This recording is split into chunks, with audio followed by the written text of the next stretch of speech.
Bonjour à tous et bienvenue sur ma nouvelle chaîne Le Monde des Anciens 2, qui est la suite du Monde des Anciens par Samina Italie. Alors, mon cheminement spirituel, il est assez particulier, j'avoue.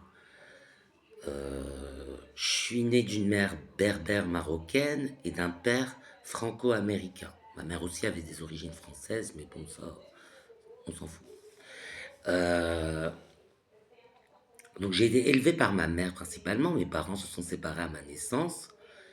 J'ai pas eu d'éducation religieuse parce que ma mère était assez libérée dans ses mœurs, elle avait les mœurs assez libérées. J'ai des souvenirs d'une époque où c'était, c'était vachement ouvert, on pouvait parler de tout, et surtout, il n'y avait pas d'interdit vraiment à la maison, c'était un peu libre. Je peux pas être plus clair. Alors mon cheminement spirituel il a commencé quand j'étais tout petit, j'avais 2 ou 3 ans, tout petit. Je posais des questions sur qui était le créateur du monde et ma mère m'a répondu bah, c'est Dieu. Et je dis et comment je peux le rencontrer? Elle m'a dit bah, t'as qu'à prier, tu parles, tu pries, tu parles à Dieu et tu pries. Sans savoir la façon de faire, j'ai commencé à prier tout petit. Bon, bien sûr, j'avais pas la notion du bien et du mal. C'était pas des prières comme je les fais aujourd'hui, mais c'était des prières qui étaient assez personnelles, qui ont bercé mon enfance. Par la suite, quand je suis rentré au collège, euh, mes parents, donc mon père était aussi d'accord, bien qu'il se soit séparé avant ma naissance, il a gardé un certain contact avec ma mère et ma grande sœur principalement, mais pas avec le fils aîné parce que dans la tradition orthodoxe, on prend des distances avec le fils aîné, c'est comme ça.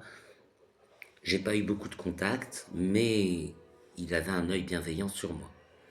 Donc ils m'ont inscrit dans une école où le catéchisme était obligatoire. Donc ça a commencé comme ça, j'ai découvert la Bible dans un cours de catéchisme. Et, euh, et voilà, c'était mon initiation aux connaissances religieuses. Ça a duré 5 ans puisque j'ai redoublé ma quatrième, donc j'ai fait 5 années au collège. Et par la suite, je suis allé au lycée. Avant d'entrer au lycée, je m'étais intéressé à la religion musulmane. J'étais devenu musulman pratiquant. Donc je pratiquais la prière, je faisais le ramadan. Et c'est là qu'il y a eu un élément perturbateur, en quelque sorte. C'est que quelqu'un m'a jeté une malédiction, tout simplement. Et il me l'a dit en plus, alors qu'il suffisait de rien dire, j'aurais vu du feu. Mais quelqu'un m'a jeté une malédiction, quelqu'un qui... Bon, j'étais le premier de la classe, j'avais de très bons résultats. Tout le monde se disait, bah Samy va s'en sortir dans la vie. Et puis voilà, il y a de la convoitise, comme d'habitude. C'est un péché, mais bon, les gens s'en moquent. Donc du coup, on m'a jeté une malédiction et là, ça a commencé à devenir compliqué. Je me sentais lourd, lourd. Quand je faisais ma prière, c'était difficile, alors que d'habitude, je la faisais, c'était facile. C'était juste se prosterner, c'était hyper simple. Je faisais toutes mes prières à l'heure, je ratais jamais une. Et là, ça devenait difficile. J'arrivais plus à me prosterner, j'arrivais plus à faire ça. Mes cours, j'arrivais plus à travailler sérieusement. J'ai commencé à être insomniaque, ne plus parvenir à dormir. Bon après, je me demande si c'est pas aussi un peu psychologique, le fait qu'on m'ait jeté une malédiction, ça n'a pas fait tout. Il y a de la psychologie aussi, mais c'était un burn-out. Parce que il se faisait que j'avais cours du lundi au samedi, donc j'avais que le dimanche pour dormir, sans compter le travail scolaire, le travail à faire à la maison. Je dormais enfin le lundi, le mercredi après-midi j'étais libre mais j'avais du travail à la maison. Et le samedi après-midi j'étais libre mais j'avais du travail à la maison. Et le dimanche, là je pouvais enfin dormir, donc sur toute une semaine de cours. Je voulais enfin dormir le dimanche pour me réveiller aux alentours de 11h30 midi, manger et après on attaque le travail.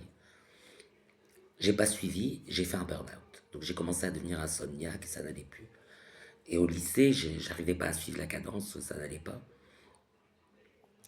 Donc quand je me suis aperçu que mes prières ne me protégeaient pas, parce que je me suis renseigné sur la médecine prophétique et je me suis rendu compte que oui, même si on est un bon musulman, qu'on prie, qu'on jeûne, qu'on donne aux pauvres, tout ça ne protège pas de la magie noire. Alors j'ai commencé à devenir un petit peu rebelle. C'est-à-dire que je ne comprenais pas comment un Dieu d'amour peut laisser quelqu'un nous maudire à ce point. Parce que je n'arrivais plus à bosser, je n'arrivais plus à rien. J'étais malade. Et, euh, et j'ai découvert les philosophies satanistes. Alors sans murmurer contre le Seigneur, je croyais toujours en Dieu, mais je voulais au moins me débarrasser de toute la corruption humaine et, euh, et retrouver un état originel, celui qu'on avait avant l'arrivée des religions organisées. Donc ça a commencé, puis il y a eu des messes noires où je regrette de le dire, mais j'ai pratiqué des cérémonies d'inversement des choses religieuses. Mais c'était pour me débarrasser de ce dans quoi j'avais baigné, parce que ma mère est musulmane, hein, même si elle avait les mœurs libérées, elle est de confession musulmane et mon père est de confession catholique. Voilà, donc j'ai commencé à me débarrasser de toute la corruption, de la religion musulmane, de la corruption des églises chrétiennes. Et voilà. Et puis par la suite, je me suis dit, bon, me voilà débarrassé, me voilà dans un état originel. J'étais encore jeune, hein, j'avais la vingtaine d'années. J'avais lu le Coran en arabe, donc j'avais vu aussi les passages un peu d'arabe moderne, mais bon, je me suis dit, mais qu'en est-il de la Bible? Parce que pour comprendre le Coran, c'est assez compliqué. Il y a un passage dans le Coran qui me laissait perplexe, c'est le passage qui dit, prends cette terre, ô Israël, je te la donne, à toi et à ta postérité. Alors là, je me disais, il y a un truc, je ne comprends pas ce que signifie ce passage. Pourquoi dans un livre comme le Coran, on dit prends cette terre, ô Israël, je te la donne à toi et à ta postérité? Je ne comprenais pas. Je cherchais les réponses. Donc je me suis dit, les réponses, je vais les trouver dans la Bible. Parce que ça, c'est un passage qui m'a un peu chamboulé. Les réponses, je vais les trouver dans la Bible. Donc je me suis mis à apprendre l'hébreu. J'avais quelques notions parce que quand j'étais petit, j'avais une amie qui était juive et ses parents lui parlaient en hébreu. Donc j'avais appris quelques mots et tout ça. Et j'avais appris l'arabe aussi tout seul. J'ai appris l'hébreu encore tout seul avec les notions que j'avais à la base. Et j'ai commencé à lire la Torah. Donc la Torah, hein. J'ai pas lu tout le Tanakh. J'ai lu la Torah, les 5 livres du Pentateuch, les 5 premiers livres. Je les ai lus en hébreu. Et après, j'ai commencé à me renseigner sur d'autres passages, d'autres livres. Le livre d'Ésaü aussi, Ishayahu. Je l'ai lu en hébreu. Voilà, je suis bien renseigné. Et, euh, et, euh, et voilà mon cheminement spirituel. Par la suite, avec des amis, on était rentrés dans une église. Et, et j'avais prié dans cette église, je me souviens, en hébreu justement. Et le prêtre, il était assez fasciné. Il se demandait qui j'étais pour prier en hébreu dans une église avec un signe de croix, un Notre Père, un Notre Père et un Je vous salue Marie. Il se demandait quoi, il ne comprenait pas, mais voilà.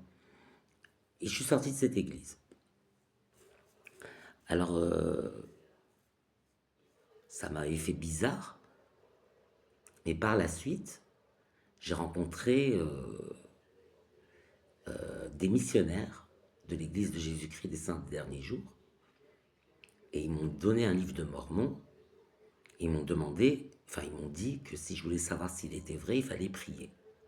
Et prier pour savoir si Jésus est le Fils de Dieu. Donc je suis rentré, j'ai commencé à lire le livre de Mormon, et puis j'ai commencé à faire mes prières pour savoir si l'église de Jésus-Christ était vraie, et si Jésus était le Fils de Dieu. Bah, j'ai eu mon témoignage, hein, j'ai reçu mon témoignage, les réponses étaient assez claires.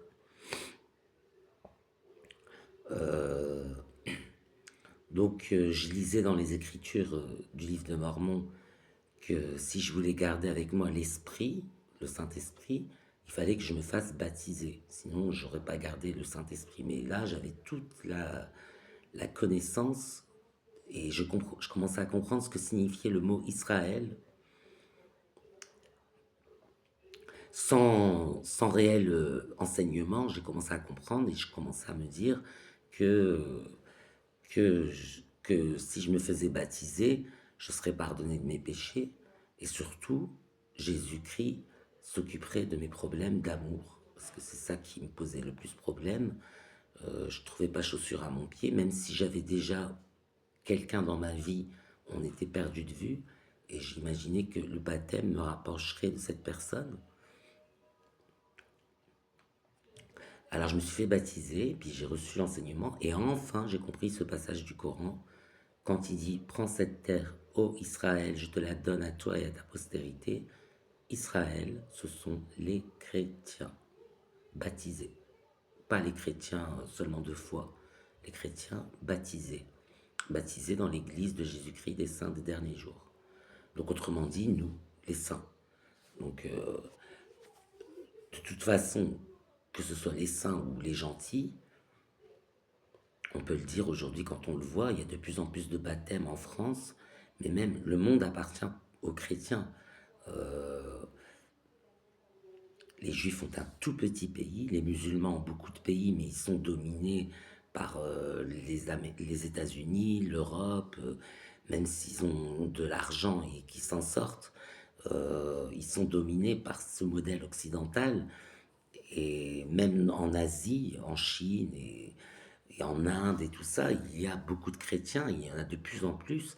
C'est une religion qui est internationale. Donc on peut dire que le monde appartient aux chrétiens. Je ne vous parle même pas de l'Amérique latine, où là, il n'y a que des chrétiens. Et l'Amérique du Nord, c'est pareil. L'Australie, c'est pareil. On peut dire que le monde appartient aux chrétiens. En Afrique, pareil, le christianisme